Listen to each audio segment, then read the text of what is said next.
Hello and welcome to our podcast on the term of bias. Let's go ahead and get started and see if we can dive right into the idea of assessing the reliability of texts. So first off, what is bias? Bias is defined as the point of view from which a text is presented. And so we have many synonyms that exist that might be along the same lines as the word bias. For example, we might say the perspective of a text, or the point of view, or perhaps actually use the word bias, or we might hear the word slant or angle. And so all of these words mean about the same. Basically, how is a story being told? From what perspective is it being told? What point of view? What bias? What slant? So now we know what bias is. What exactly is assessing the bias? This is when we examine a source for its bias or perspective and decide whether or not to use it for our purposes. And so this is where we have to be savvy readers and viewers of text. We have to figure out what is the bias of this text that we're looking at, why might we want to learn from it or use it in our research, what is the bias of that text, and can it help us advance our argument, or is it too biased or too slanted to help us with our purpose? So why does bias matter? Why does our knowing what bias is matter? Why do we need a procedure by which we assess the bias of something?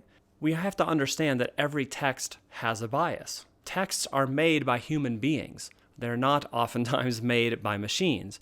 And so since we are human beings, we have a bias for or against something. We see something in a certain way. We have a certain perspective on an issue.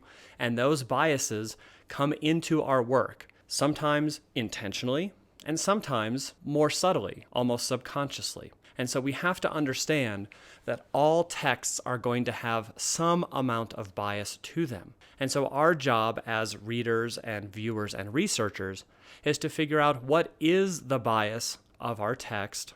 And then based on that, we have to determine whether we can or can't trust that text in helping us reach the purpose we are trying to use it for.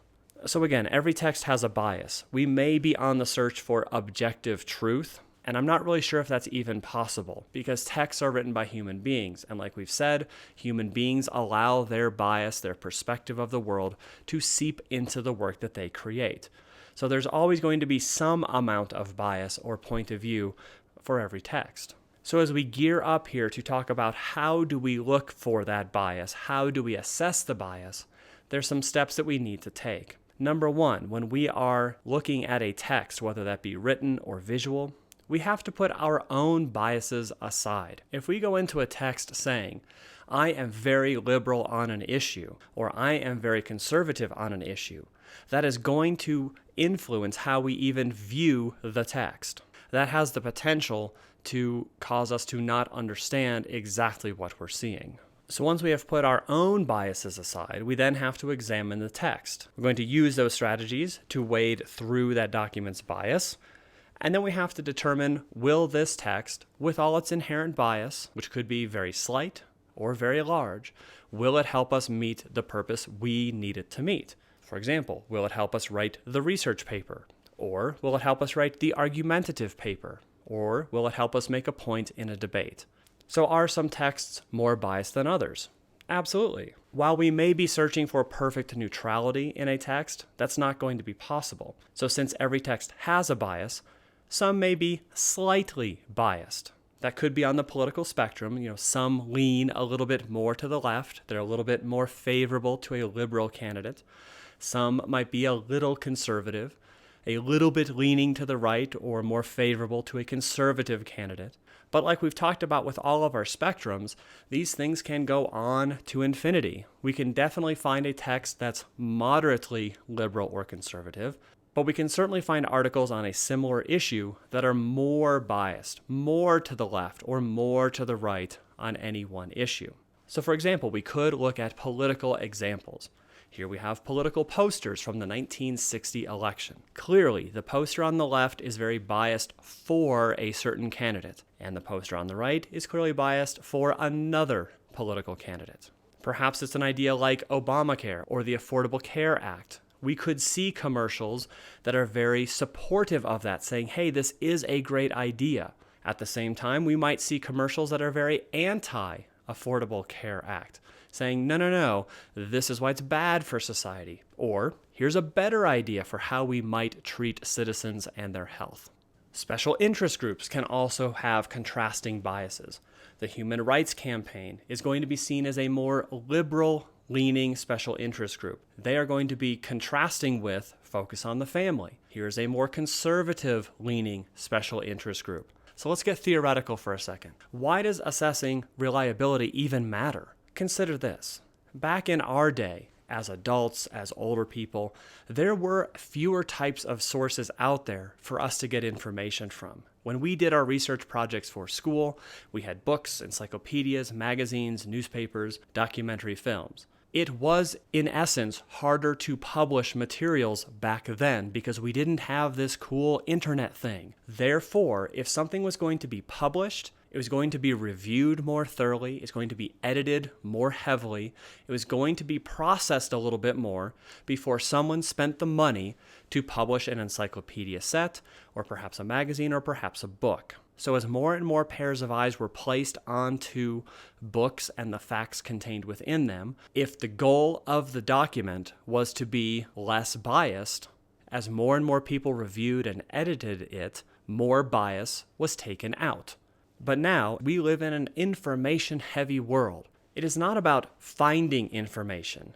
That's the easy part these days. It's about now sifting through all of the stuff and finding the most appropriate text for our purpose.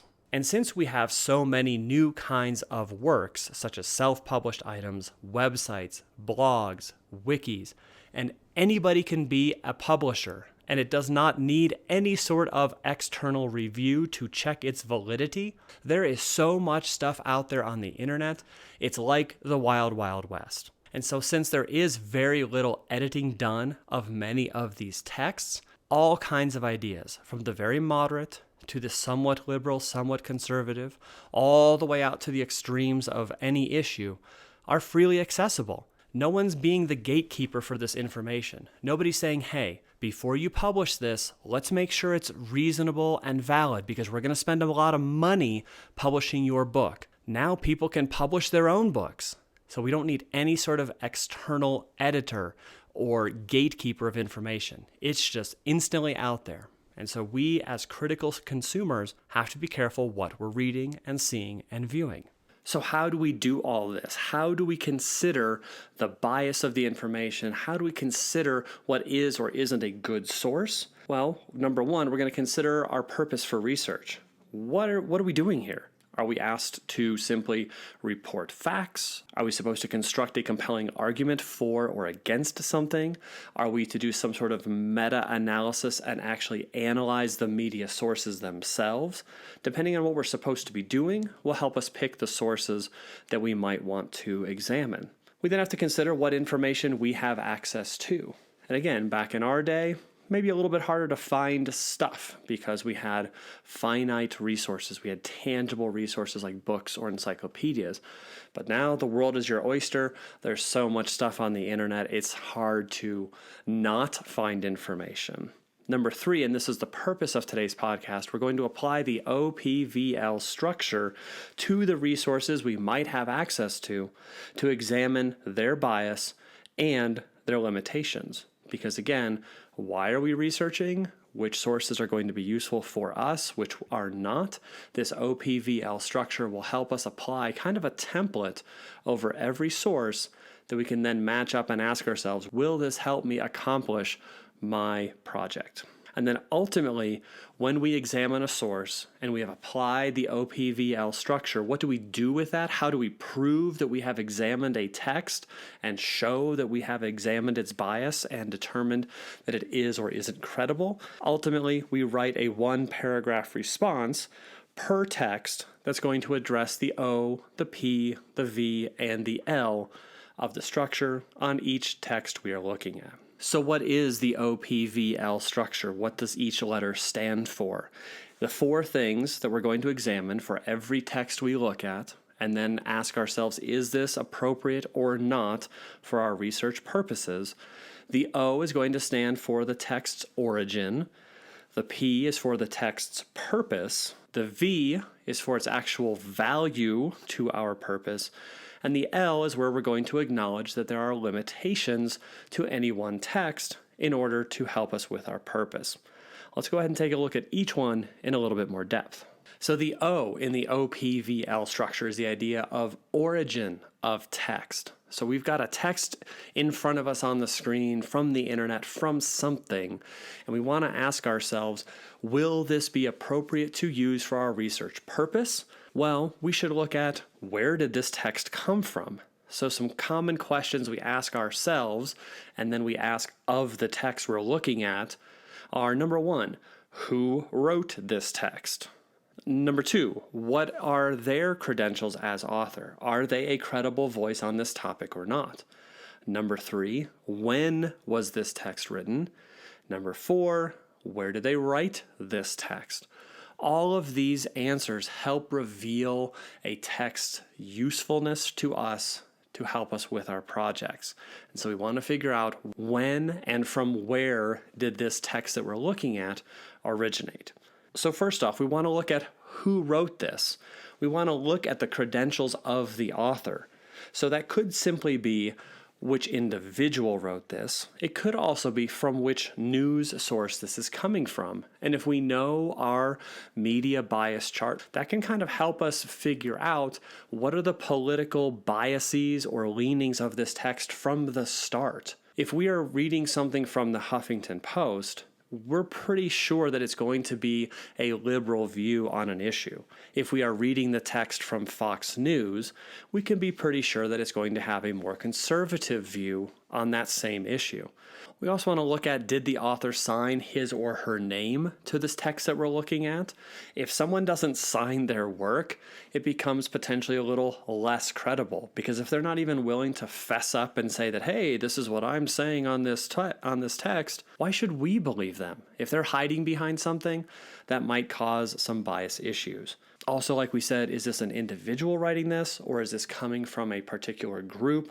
Can we determine the group's bias from our media bias chart, or what we know about the political spectrum, or about special interest groups' particular leanings? We also want to examine when a piece was published. So in different texts' lives, we have to look at the time frame in which they were published. So if we're looking at a text that is a science or health-based text, we probably want the most current research before we use that in our own piece. So finding out the latest on, say, concussion studies and what happens when athletes get hit in the head, we're going to want the most current research. If we have a text in front of us from even 5 years ago in something that is science-based, that might be too old. If we find something from 20, 30, 100 years ago, we might definitely have something that is outdated, which then creates its own bias, which then decreases its potential use to us as researchers. And so while we are looking at when it was written, that's not the end-all be-all of absolute great text usage or not. We have to really be critically thinking about that source. Just because it's new doesn't necessarily mean it's good. It can still have bias and be new. And again, even if it is biased, since we know everything has a bias, then we have to figure out, will its bias help our work or hinder that? Is this text potentially too new? Meaning something just happened today and we are reading the latest news update from a media source. Perhaps they've gotten some facts wrong. Perhaps they've made a mistake. Perhaps we maybe want to wait a day or two in order for the dust to settle to get more accurate reporting. On the flip side, just because something is old, it doesn't necessarily make it not good. Again, we have to ask ourselves, why are we researching this topic? And can this document that's a little bit older still be relevant to what we are doing? The P in the OPVL structure is the idea of purpose. We have to look at the text we're examining and ask ourselves, what is the original text's purpose? Why was this original text written? And therefore, does that help or hurt our own research? So some common questions we would ask ourselves as we are looking at this new text. What was the intended audience of the original text? Number two, for what purpose was it written? Number 3, why does this document even exist? Number 4, what does the document say? And then some related questions. What is the purpose of this original source? To persuade us of something? To sell us something? Also, why might the author want us to know this information? And what bias might the author or organization have? Which again overlaps with the idea of the O, or origin. So some examples. We are looking at a text. So we're trying to figure out, why was this text originally written or produced? Then we can ask ourselves, will this be helpful in our own writing or our own research?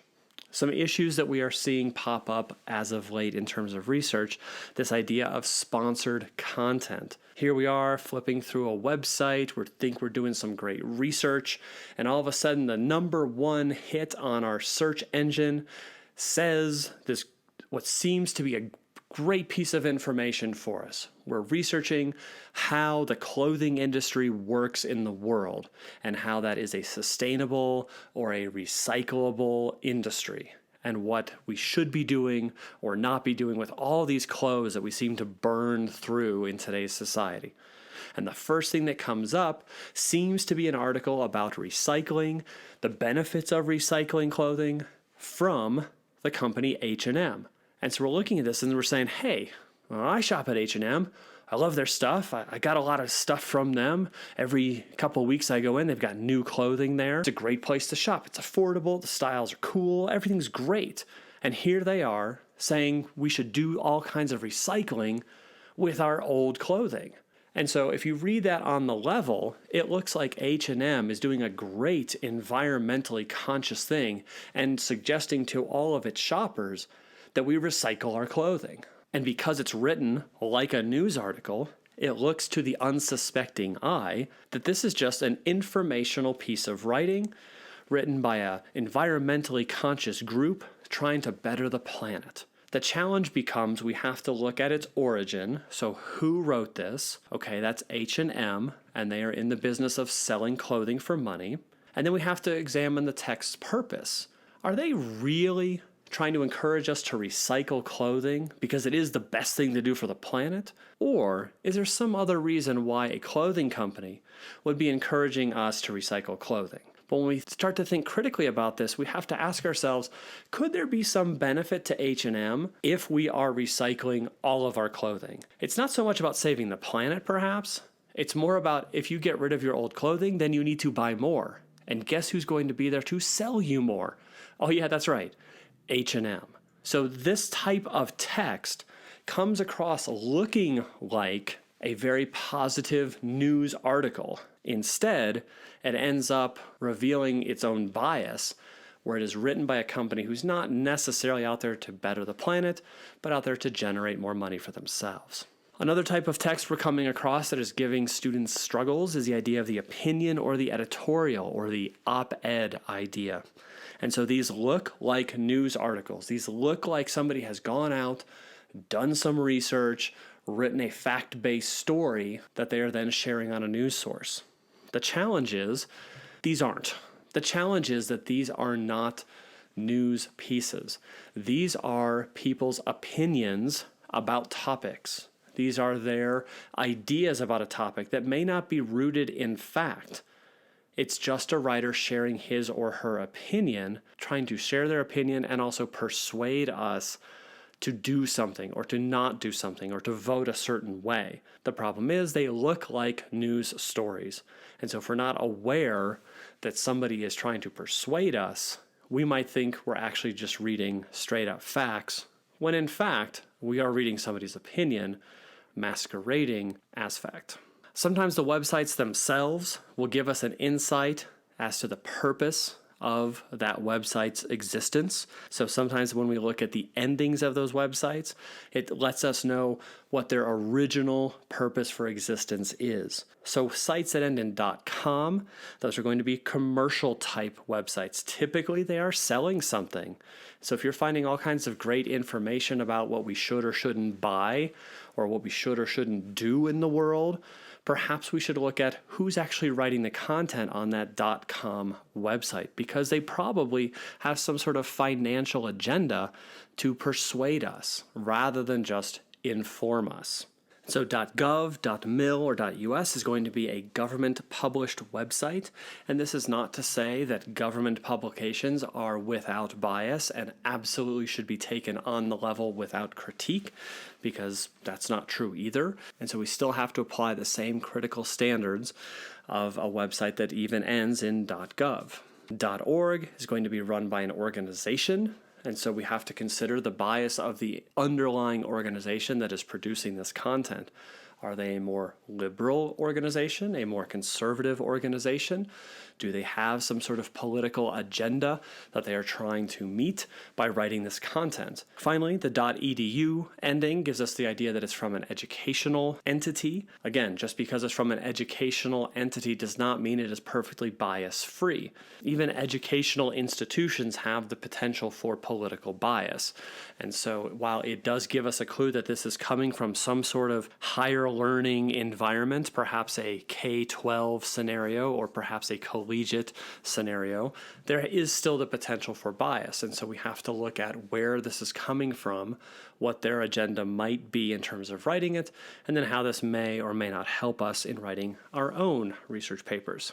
As we continue to examine the purpose of the text we are examining, we also have to consider, are they citing their own sources? So as we are looking at their document and determining whether we're going to use it in our own text or not, we have to ask ourselves, are they taking credit for their work? Are they referencing the sources they have used? Can we look at their research to figure out where they got their information before they created new content? If they have cited their sources, that's great. We could go back to the original text they looked at to figure out if we want to learn from the text we're currently looking at. Perhaps the primary sources, the original documents that they used to create the text that we are currently looking at, were overly biased. Perhaps those original texts were inadequately researched, or the conclusions created from those original texts were problematic in terms of historical context or scientific accuracy or contemporary research. So if we are looking at a document that is based upon those original documents, perhaps the document we are looking at now isn't all that credible on any one source. So if they are citing their sources, that helps us know where they got their information from. Just because something is cited doesn't mean it's perfect, but we should be a little wary when they are citing things that perhaps are out of date, perhaps are a little bit biased themselves, and we should definitely be on high alert if they have not cited their sources at all. So the V in the OPVL is where we start to take what we have examined and put some sort of value judgment on it. We're looking at the value of this text in regards to helping us achieve the goal that we have for our own research. So what can we tell about the author from this piece? What can we tell about its time period of being written? What can we tell about the controversies of this piece? And this is sometimes hard because we may not know the entirety of a political argument or a science argument or some sort of mathematical concept.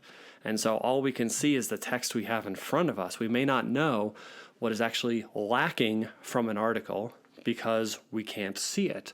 So therefore, perhaps this first text we're looking at is giving us a lot of information. So it is very valuable to give us foundational information. But as we get more and more in depth on a topic, perhaps we need to find different types of texts to fill in those gaps. And so we ask ourselves, how is this text of value to us on our own particular project that we are trying to accomplish? And then this overlaps with the L, or the limitations of a text. And this is, again, very difficult because we're asking ourselves, so we've got this text in front of us, how does it help us? Okay, it helps us in 1, 2, 3 different ways. But then also, what are the limitations of this text? What things aren't there within the text? Where does it seem to be inaccurate about anything? And so sometimes we have to consider other texts to fact check the thing we're looking at now. And oftentimes students get hung up and say, hey, if this has been published, it's clearly all true. There's nothing wrong with this text.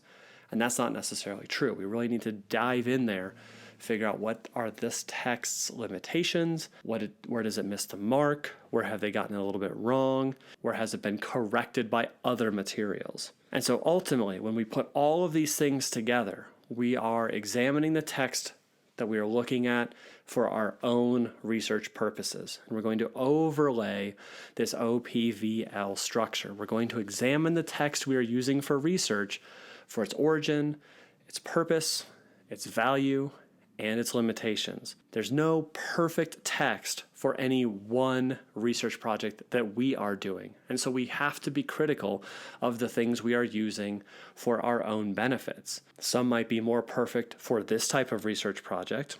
Others might be more perfect for this other type of research project. But we have to be willing to acknowledge that every text has a bias, and that we as researchers have seen that bias. We acknowledge that it has it. We can pinpoint where it's coming from and what creates its bias, and then we can discuss how it will or won't help us in our own research project. That is being a critical thinker and a critical researcher. So as you move forward in your next research project, consider the challenges that you all will face in this modern era of so much information. Figure out how you're going to sift through it and how you can practice with quantifying those issues in the OPVL structure. And again, ultimately, you take those indicators for any text you're looking at and you write a one-paragraph explanation about how the text in front of you either does or does not help your writing process based on its origin, purpose, value, and limitations. I think that's it for now. If you have any questions, go ahead and let us know, and we will see you in class soon. Thanks so much.